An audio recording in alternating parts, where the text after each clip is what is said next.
DFCC Bharat सरकारचा महत्त्वाकांक्षी project आहे, ज्यामुळे ठाण्यातली 70 ते 80% हेवी ट्रॅफिक बंद होणार आहे आणि ती रेल्वे मार्गे जाणार आहे। त्यासाठी आपल्याला पलावा ब्रिज, जुना पलावा ब्रिज आपल्याला पाडणं आवश्यक आहे, त्याची हाईट वाढवायची आहे।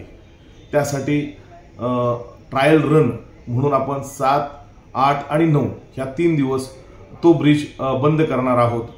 त्यानंतर त्या ठिकाणची आपल्याला जी ट्रॅफिक आहे ती डायव्हर्ट करणार आहोत। एक तर ती ट्रॅफिक आपण जुन्या ब्रिजमध्ये पैकी एक जो ब्रिज आहे त्याच्यावर डायव्हर्ट करणार आहोत जाणाऱ्या ब्रिजवर, आणि जी पलावा सिटी आणि कासारियो यांना डोंबिवलीकडे जे जाणार आहेत त्यांना तिकडे न जाता त्यांनी पुढे जाऊन देसाई नाक्याच्या पहिले एक आपण U-टर्न क्रिएट केलेला आहे। त्या U-टर्न घेऊन त्यांनी जो नवीन पलावा ब्रिज आहे त्या ब्रिजवरून त्यांनी कल्याण आणि डोंबिवलीच्या दिशेने मार्गस्थ व्हायचं आहे।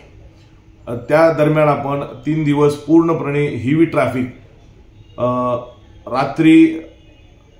सकाळी 6 ते रात्री 12 वाजेपर्यंत त्या ठिकाणी हेवी ट्रॅफिक पूर्ण आपण बंद करणार आहोत।